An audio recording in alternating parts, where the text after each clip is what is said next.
இல்ல சிட்டி போன்ற பகுதியில் இப்ப சென்னை போன்ற பகுதிகளெல்லாம் கூட அதிமுகவை பின்னுக்கு தள்ளியிருக்காங்கல்ல. ஆமாங்க. அது பாஜகவுடைய ஓட்டுன்னு மட்டும் நீங்க எப்படி சொல்ல முடியும்? ஏடிஎம்கே 2 ஆளா உடைஞ்சு கிடந்தது. ஓபிஎஸ் வந்து பிஜேபியோட இருந்தாரு. டிடிவி பிஜேபியோட இருந்தாங்க. ஏசி சண்முகம் பிஜேபியோட இருந்தாங்க. பாட்டாளி மக்கள் கட்சி பிஜேபியோட இருந்தாங்க. சென்னையில வந்து பாஜக வந்து பாமகவோட பெரிய கட்சியா? சென்னையில பாமக அதிகம் இல்லையா? இவங்களோட ஓட் பெர்சன்டேஜும் சேர்த்து தானே அலையன்ஸுங்கிறப்ப விழும். இதே தருமபுரியில பாமகவுடைய ஓட் பெர்சன்டேஜ்ல பிஜேபி இருக்கா? இல்லையே. இல்ல வட தமிழகத்துல அவங்களோட கான்ட்ரிபியூஷன் கிடையாது. ஒண்ணுமே கிடையாது. பாமக ஜெயிக்குதுன்னா முழுக்க முழுக்க பாமக ஓட்டு.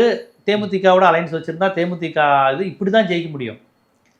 முழுக்க முழுக்க பாமக வந்து பாமகவுடைய இதில் தான் ஜெயிச்சிச்சு. பாஜகவுடைய இதில் இது பண்ணல. இல்லைன்னா கொஞ்சம் டிடிவி தினகரன் இவங்கெல்லாம் அந்த சைடு கொஞ்சம் இருந்திருந்தா அந்த கான்செப்ட் படி தான் அவங்க ஜெயிக்க முடியுமே ஒழிய பாஜகவுடைய கூட்டணி வைத்து தருமபுரியில் இவ்வளோ ஓட்டு வாங்கணும்னு அவங்க சொல்ல முடியாது. ஆனால் பாஜக தென் சென்னையிலையோ மத்திய சென்னையிலோ அதிகம் ஓட்டு வாங்குதுன்னா அதில் பாமகவுடைய ரோல் உண்டு. நான் சொல்றது புரியுதுங்களா? பாஜகவோட பேட்டர்ன். கன்னியாகுமரியில் பாஜக ஓட்டு வாங்குதுன்னா அது பாஜக ஓட்டு வாங்குது, பாஜக ஓட்டு வங்கி. ஆனால் மற்ற கட்சிகளுடைய பங்களிப்புனால ஜெயிச்சாங்கன்னு பெருசாக சொல்ல முடியாது. ஆனால் அந்த மாதிரி பாஜகவுக்கு ஓட்டு வங்கி தானாக விழுகக்கூடிய பகுதியில் பாஜக நின்று ஜெயிச்சுக்கும். இன்னொரு இப்போ அதிமுகவோ மற்ற கட்சிகள் செல்வாக்கா இருக்க பகுதியிலையும் நின்று ஓட் பர்சன்டேஜ் நிறையா காமிச்சிக்கும். ஓகே, அப்போ நீங்கள் என்ன பண்ணுவீங்க பார்த்தீங்களா? தென் சென்னையிலேயே இவ்வளோ ஓட் பர்சன்டேஜ் அப்படிங்கிற மாதிரி கணக்கு. இதுதான் பாஜகவுடைய பேட்டர்ன்.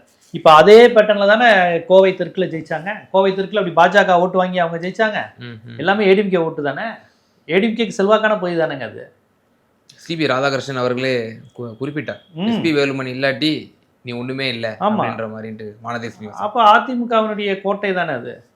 இப்படி அந்த மாதிரி பகுதிகளாக தேர்ந்தெடுத்து ஜெயிச்சுட்டு ஓவராலாக எலெக்ஷன் கமிஷனில் ஓட் பர்சன்டேஜ் ஏறி இருக்கு பார்த்தீங்களா அப்படின்னு காமிக்கிறது.